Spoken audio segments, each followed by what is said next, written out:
안녕하십니까. YTN 시청자를 위한 옴부즈맨 프로그램 시청자의 눈입니다. 먼저 뉴스 진단 시간입니다. 이번 주에는 사법행정권 남용 관련 보도를 모니터했습니다. 최미듬 시청자 평가원과 사회부 양희력 기자 나오셨습니다. 안녕하십니까.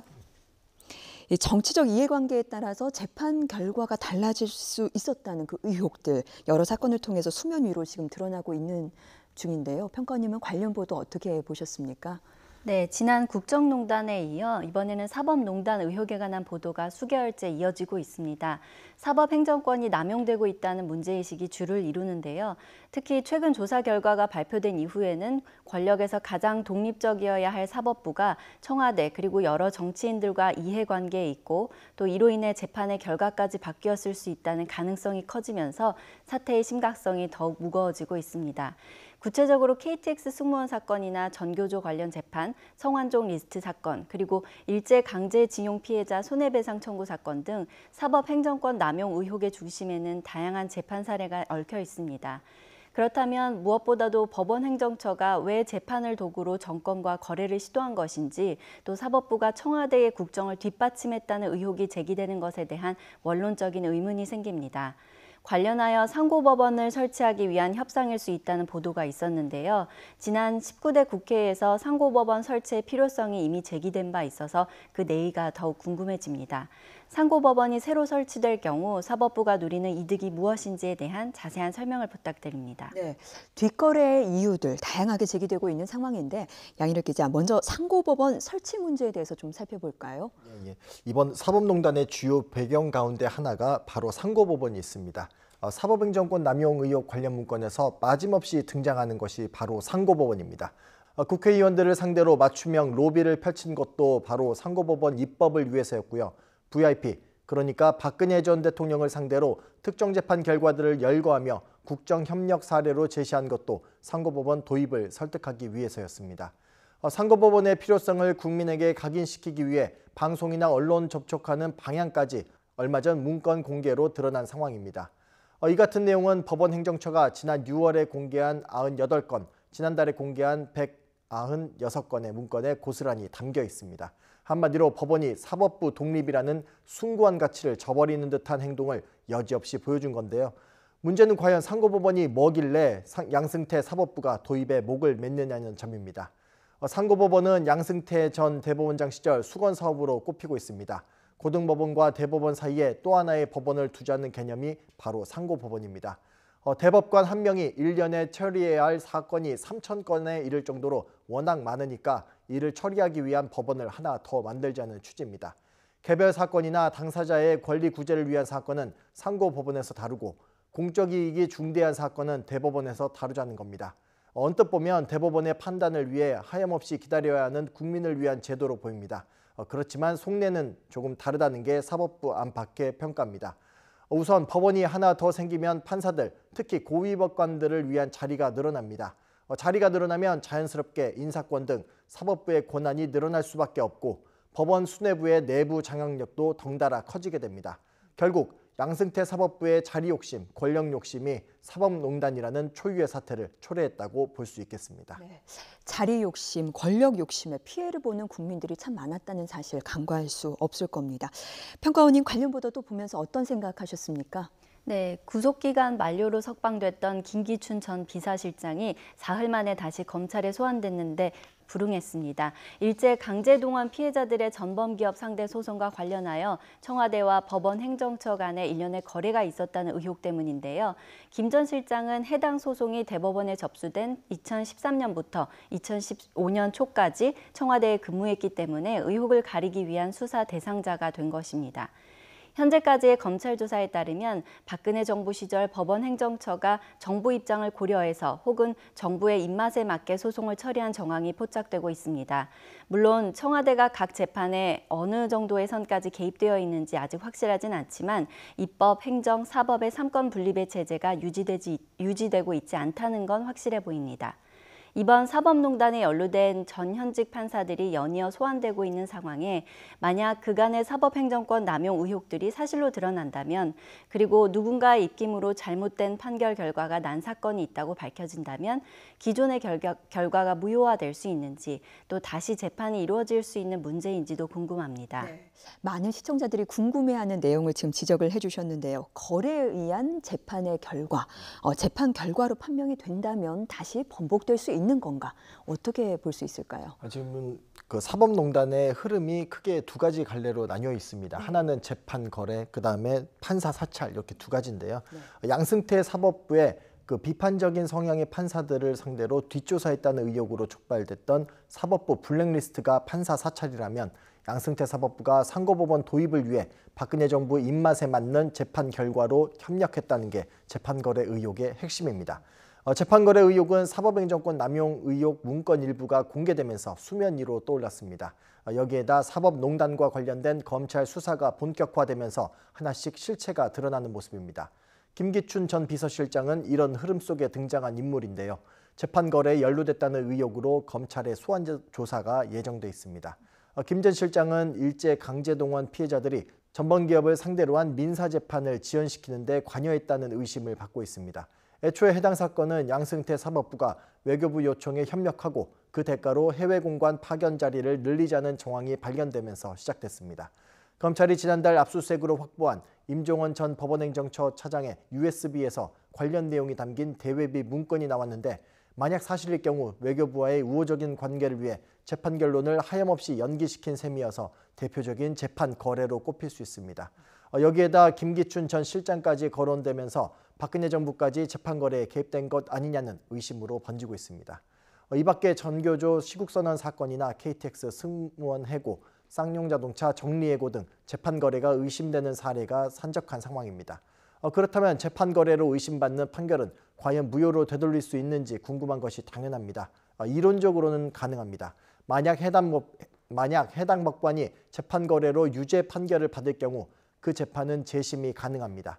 그렇지만 재판 거래 관련 재판이 과연 공정하게 치러질 수 있는지는 또 다른 문제로 남아 있습니다. 사법부 내부에서 벌어진 사건을 제 식구가 엄정하게 판결을 내릴 수 있겠느냐는 회의적인 시각이 나오는 것도 사실입니다. 이 때문에 일각에서는 특별재판부를 도입해야 한다는 주장이 나오고 있습니다. 특검과 마찬가지로 독립된 재판부를 따로 구성해 재판거래 의혹 사건에 대한 판단을 다시 맡기자는 건데요. 실제 박주민 민주당 의원 등을 주축으로 특별법 발의가 준비되고 있습니다. 네, 실제로 재판 거래가 있었는지 온 국민이 궁금해하는 만큼 끝까지 잘 밝혀졌으면 좋겠다는 생각을 가져봅니다. 네, 지금까지 사법행정권 남용 관련 보도에 대해서 이야기를 나눠봤습니다. 최미듬 시청자 평가원과 사회부 양희력 기자였습니다. 두 분 말씀 감사합니다.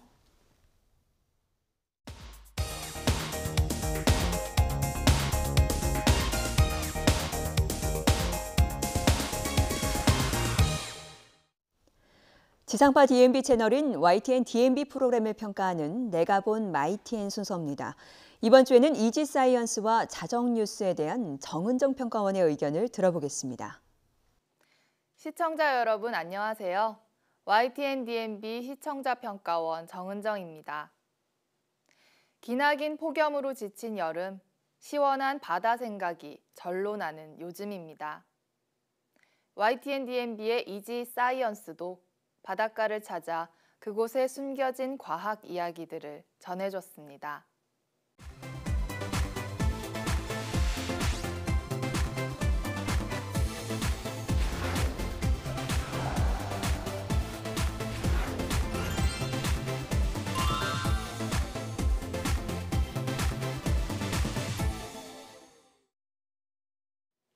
YTN DMB의 이지사이언스는 3명의 익살스러운 진행자와 함께 우리 주변의 과학을 더욱 쉽고 재미있게 접할 수 있도록 만든 프로그램입니다.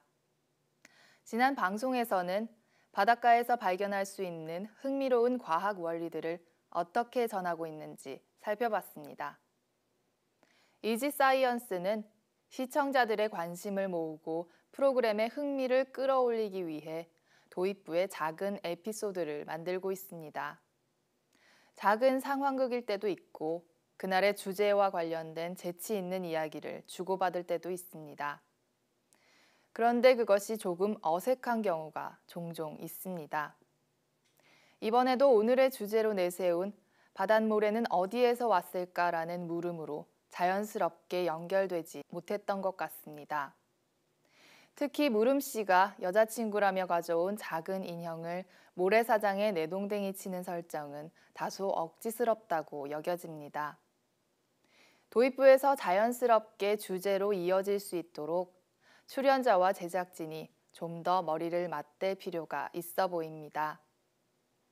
모래가 어떻게 만들어졌을지 살펴보면서 강모래와 바닷모래를 육안과 현미경으로 비교한 화면은 설명이 조금 더 필요한 부분이라고 생각합니다. 특히 강모래와 바닷모래의 입자가 다른 이유, 현미경으로 봤을 때 입자의 색깔이 다른 이유 등도 충분히 따로 다뤄볼 만한 내용이었다고 봅니다. 해당 내용을 추가했다면 모래의 구성 성분에 따라 색깔이 달라지기도 한다는 점을 보여주는 후속 화면과의 연계성도 더 깊어질 수 있는 구성이 되었을 것입니다. 이어서 진행자 3명이 함께 모래성 쌓기 대결을 펼칩니다. 3사람은 물의 양을 달리해 모래성을 쌓기 시작하는데요.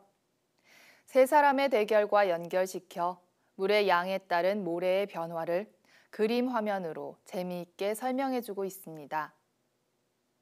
모래성 쌓기 대결의 벌칙을 수행하면서 같은 태양 아래 모래사장과 바닷물의 온도 차이가 나는 이유에 대한 궁금증으로 연결시켜 비열이라는 과학 원리를 소개한 구성은 매끄러워 보입니다.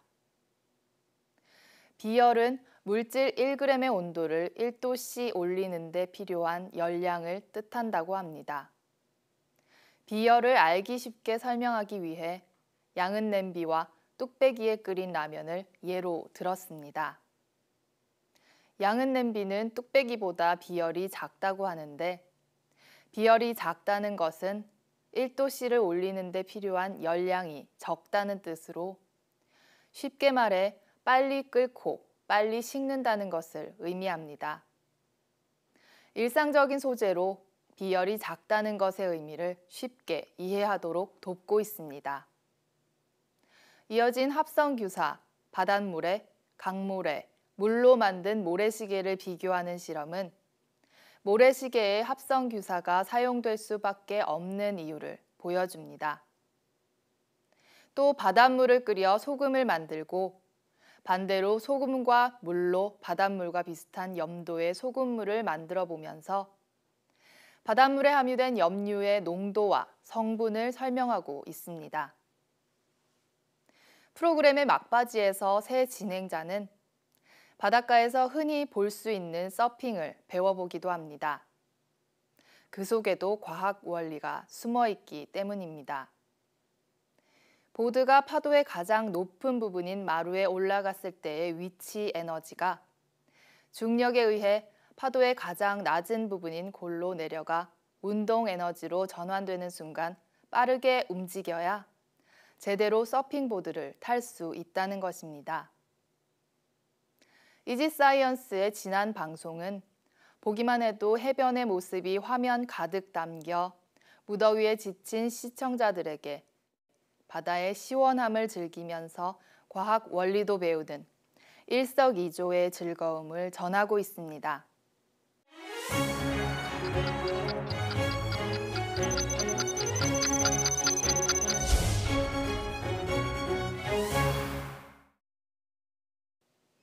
요즘은 취미 생활을 즐기는 분들이 많습니다. 관련 지식이나 노하우도 전문가 못지않은 수준이어서 취미로만 두기에는 아까운 경우도 종종 있습니다. 취미 생활로 얻은 지식이나 기술이 세계 경제의 새로운 트렌드인 공유 경제와 만나 새로운 시장이 되는 모습을 YTN이 보도했습니다. 최근 자동차를 공유하는 우버, 집을 공유하는 에어비앤비, 옷이나 가방을 공유하는 공유 옷장 사업 등 공유 경제가 큰 관심을 받고 있습니다. 너무 많은 것을 소유하는 현대인들에게 소유가 아닌 공유는 경제적 문제뿐만 아니라 삶의 양식과 환경 보호와도 연관된 이슈입니다. 그런 점에서 오랫동안 즐겨온 취미 생활로 얻은 지식과 노하우를 나누며 돈도 버는 스킬 쉐어가 일본에서 인기를 끌고 있다는 소식은 새로운 공유 경제의 형태를 보여줍니다.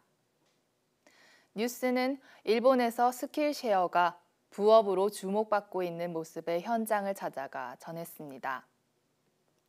본업은 회사원이지만 여유 시간에 프로 골퍼 레슨비의 반값으로 골프 강습을 하는 한 남성의 모습은 취미 생활을 부업으로 승화시킨 대표적인 사례로 제시됐습니다.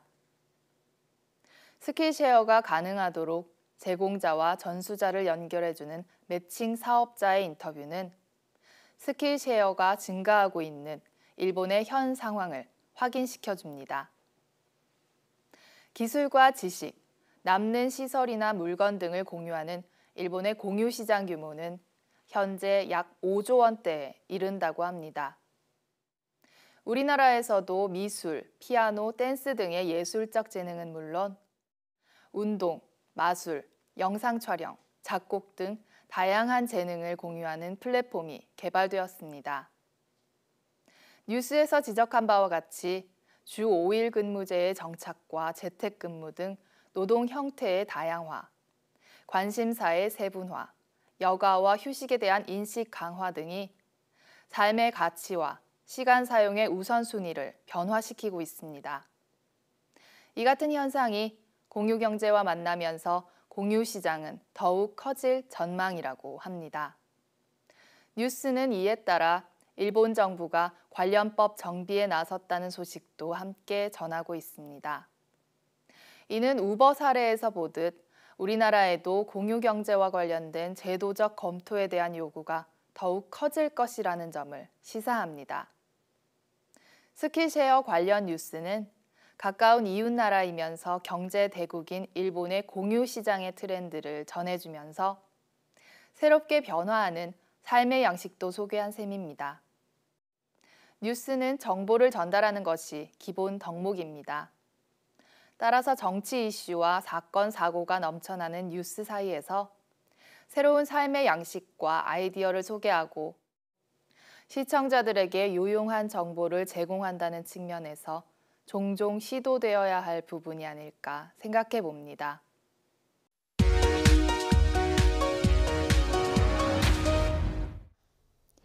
이번 순서는 시청자들의 지적사항을 정리한 모니터 보고 시간입니다. YTN 뉴스를 시청하다 보면 잘못 표기된 자막이나 의미가 명확하지 않은 자막이 종종 나타나는데 시청자들은 좀 더 정확한 뉴스를 당부했습니다.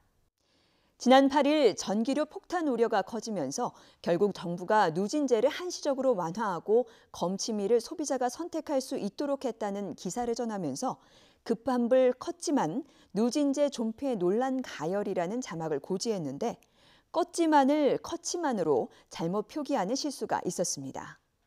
그리고 지난 7일 트럼프 대통령이 이란 제재 부활을 알리는 행정명령에 서명했다는 기사에서 트럼프의 발언이 끝나고 나서야 내용 자막이 등장했는데 제때 자막이 등장하지 않아 불편했다는 지적이 있었습니다.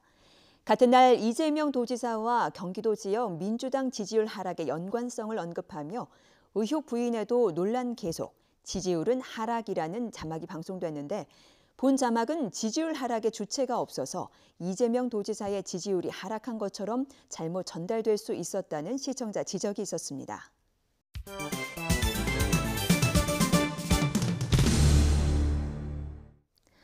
언론 전문가로부터 우리 언론의 문제점과 발전 방향 등을 들어보는 매체 비평 시간입니다.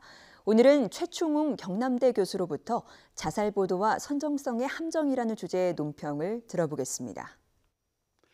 언론 보도의 선정주의는 저널리즘 역사에서 오랫동안 고질적인 구조를 안고 있습니다. 다매체 다채널 환경의 경쟁과 시청률의 함수 관계에서 뉴스의 선정적인 그림자는 항상 짙게 깔려 있습니다. 최근 한 정치인의 자살 보도가 지나치게 성정적이었다는 비판이 쏟아졌습니다. 잘 알려진 정치인이라 뉴스 비중도도 많이 차지한 편입니다. 몇몇 방송사는 사망 당시의 상황을 상세하게 묘사하거나 투신 현장을 생중계했습니다. 사망 현장과 방법을 상세히 전하면서 사망 동기와 의미를 추측하는 보도가 이어졌습니다. 이송 중인 구급차를 카메라가 따라가며 창문을 클로즈업하면서 투신 자살이라는 제목으로 장시간 중계 보도를 했습니다. 한편 어느 종편 방송은 타살설 의혹을 보도해서 충격적이었습니다. 이들 해당 방송사 내부에서도 지나친 성정적인 보도라는 자성의 목소리가 터져 나왔습니다. 그동안 유명 인사들이 자살이 있을 때마다 선정성의 심각성은 반복적으로 되풀이되어 왔습니다. 방송의 강점인 카메라의 현장성을 내세워 현장 상황을 리얼하게 보여주는 과정에서 자칫 내용이 걸러지지 않게 됩니다. 특종이나 독점 보도의 경쟁 속에서 시청자의 시선을 좀 더 끌기 위해 뉴스 제목과 자극적인 현장을 보여주다 보니 성정적인 유혹과 함정에 빠져들게 됩니다.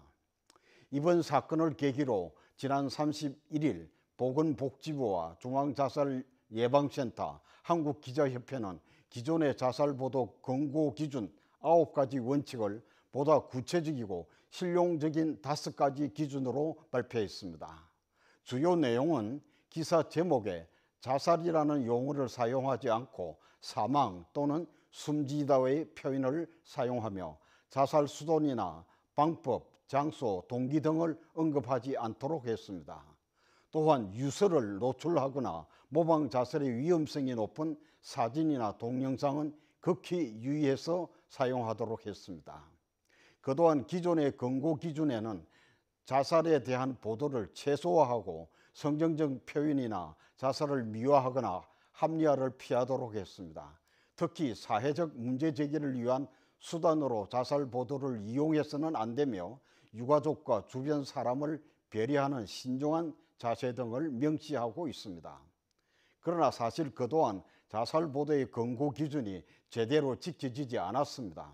특히 가장 민감하고 유의해야 할 부분이 자살로서 모든 문제가 해결된다는 것처럼 묘사되는 것이 가장 위험하고 심각한 부분입니다.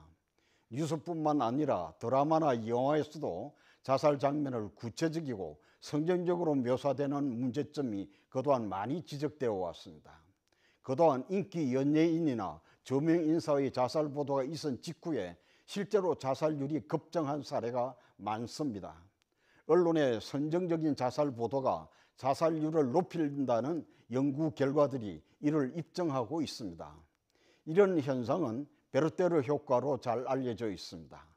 우리나라 자살률은 지난 15년간 OECD 회원국 중 부동의 1위였습니다. 최근 뉴스의 선정성은 해당 매체의 신뢰도에 매우 부정적인 영향을 미친다는 연구 발표가 나왔습니다.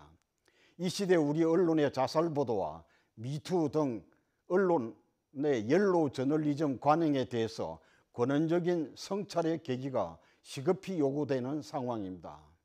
보도 권고 기준을 잘 지키는 것도 중요하지만 우리 언론이 앞장서서 생명의 소중함과 존엄성 가치를 각성시켜 자살 예방 캠페인을 적극적으로 전개해야 하겠습니다. 이제 자살 공화국이라는 오명은 벗어나야 하겠습니다. 시청자의 눈은 시청자 여러분의 참여를 기다리고 있습니다. YTN 홈페이지 시청자 의견 코너에 글을 남겨주시면 좀 더 정확하고 공정한 방송을 만드는 데 참고하겠습니다.